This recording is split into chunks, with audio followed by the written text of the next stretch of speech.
Le grand direct de l'actu, Jean-Marc Morandini. Avec Laurent Geoffrin qui est notre invité, il est le directeur de la rédaction de Libération et il publie un livre intitulé Le réveil français chez Stock. Laurent Geoffrin, bonjour. Bonjour. C'est amusant parce qu'on vient d'écouter Le coin des râleurs sur oui, Europe 1 à l'instant. Oui. Et c'est exactement l'illustration de votre propos finalement. En France, vous avez le sentiment qu'on est défaitiste, qu'on est décliniste même.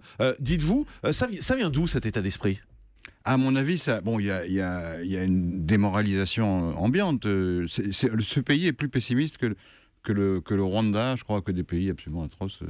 Et donc les gens. Mais c'est une ambiance quand même. Il y a une ambiance, mais il y a aussi une propagande volontaire. C'est-à-dire qu'il y a des gens qui disent que tout va mal parce qu'ils veulent vendre une politique. Qui c'est des gens extrême. Il y a l'extrême droite qui dit que depuis 1789, en gros, on est en déclin. Parce que c'est la démocratie, c'est la liberté, donc les gens ne croient plus à rien, ils n'ont plus de racines, donc la société se défait et ça plonge. Et ça, on entend ça tout le temps. Et puis, il vous explique que les musulmans vont prendre le pouvoir en France. Vous avez, par exemple, le roman de Houellebecq qui s'appelle Les Soumissions, ce qui est un bon roman par ailleurs sur le plan littéraire, mais il vous explique que les musulmans vont être majoritaires en France. Et vous dites que c'est impossible. Ils sont 10%. Comment ils pourraient faire ça ? Mais vous dites même le fait qu'il y a un président un jour porté par un parti musulman, il n'y a pas de parti musulman. Que l'immigration pose des problèmes, il ne s'agit pas de nier les problèmes, au contraire, ils sont difficiles. Mais agiter ce spectre, c'est quand même bizarre. Mais comment voulez-vous que 10% des gens dominent 90% qui restent ? Lesquels 90% sont plutôt prévenus contre l'islam, en général. Mais Laurent Geoffrin, dans votre livre, vous le reconnaissez quand même, il y a des problèmes en banlieue, il y a des problèmes avec les musulmans, par exemple. Bien sûr, mais il faut pas les exagérer ou faire peur aux gens. Parce que vous connaissez le docteur Knock ? Dr Knock, c'est un médecin qui arrive dans une ville, il commence à faire croire à tout le monde qu'il est malade pour vendre ses médicaments. Là, c'est pareil, on vous fait croire que vous avez une maladie très grave, c'est pour vendre l'idée qu'on va fermer les frontières. En fait, c'est ça le but. Donc, on vous explique que c'est une catastrophe, que tout va mal, etc. Et que les musulmans qui peuvent poser des problèmes de laïcité, des problèmes dans les banlieues, etc. Oui, ça c'est vrai. Mais ce sont des problèmes graves, mais circonscrits. Et en plus, on a les moyens de les résoudre. Mais vous dites que la France surmontera ce défi comme elle en a surmonté d'autres. Bien sûr. Les musulmans, la majorité des musulmans, ils sont déjà intégrés dans la société. Il y en a partout. Et personne ne s'en plaint. Quand vous prenez un taxi, donc souvent c'est un musulman. Quand vous allez dans un petit commerce, souvent c'est un musulman. C'est pas des terroristes, c'est des gens normaux. Ils sont comme vous et moi. Mais on peut pas décrire non plus le monde de oui. La vie est compliquée, la vie est difficile. Oui, mais vous voyez, quand on dit, vous savez, tout ne va pas mal, on vous répond, mais vous dites que tout va bien. Mais je me dis ça. Moi, je dis qu'on était dans une crise, qu'elle était grave, mais qu'on a les moyens de surmonter. Je prends un autre exemple. Sur le plan économique.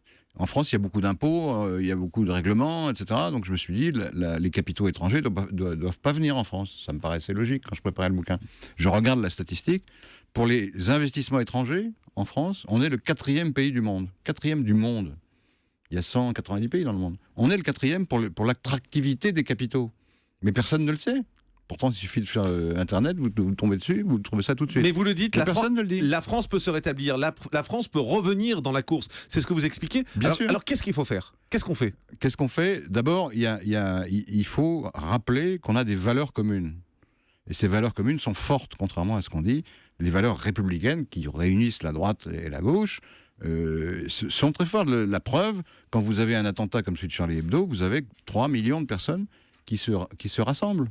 Ça ne veut pas dire que cette manifestation change la vie française, mais ça veut dire qu'ils ont intégré ces valeurs républicaines. Ils ne sont pas venus manifester en disant « les Arabes dehors, il y en a marre ». Pas du tout. Ils sont venus sur des thèmes d'égalité, de liberté, de fraternité. Donc, il faut faire vivre ces valeurs. Ça, c'est le premier point. Et le deuxième point, il faut bien voir que la France, en fait, est beaucoup plus prête qu'on ne croit à affronter la mondialisation. On est dans un pays qui exporte un quart de sa production, beaucoup plus que les États-Unis. On est dans un pays où l'idée de créer une entreprise est populaire maintenant. Hier, il y a eu un sondage, c'est pas dans le livre, mais ça va dans le même sens. La moitié des jeunes Français veulent créer leur entreprise. La moitié.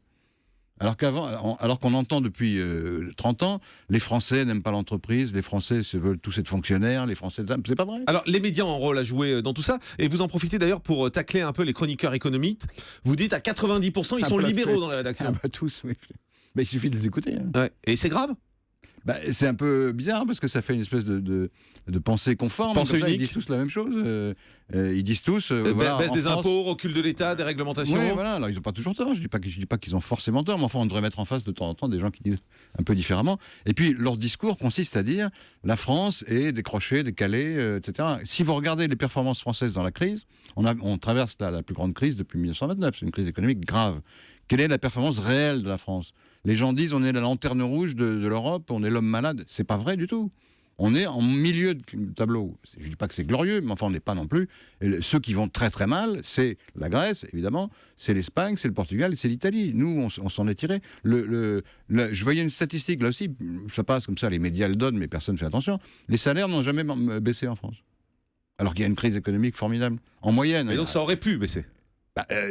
Vous allez en Espagne, ça a baissé de 15% ou de 20%. En Grèce, de 40%. Dans votre livre aussi, vous avez quelques cibles que vous appelez les apôtres de la décadence. C'est Finkielkraut, Houellebecq, Zemmour ou Elisabeth Lévy. Oui, mais ça, c'est une école de pensée qui vous explique que quand les gens sont trop libres, tout va mal. En fait, c'est ça. C'est une école de pensée française depuis la Révolution française.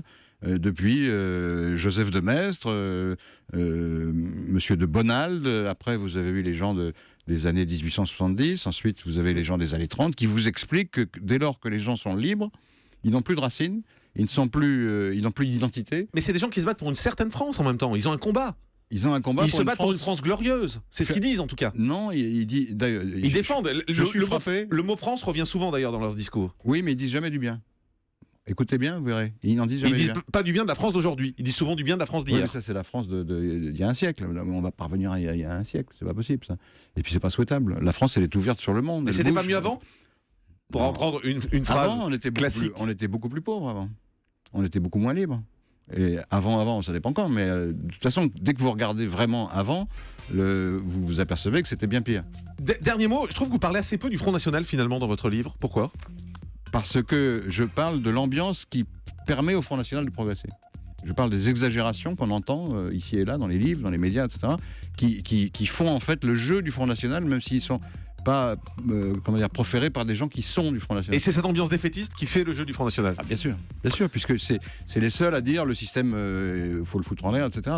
Ce discours pessimiste a pour résultat de favoriser les extrêmes. Extrême gauche, extrême droite. Le livre s'appelle Le Réveil français, il est signé Laurent Geoffrin. Merci d'avoir été avec nous, Laurent Geoffrin, directeur de la rédaction de Libération. Le livre est paru chez Stock. À tout de suite sur Europe.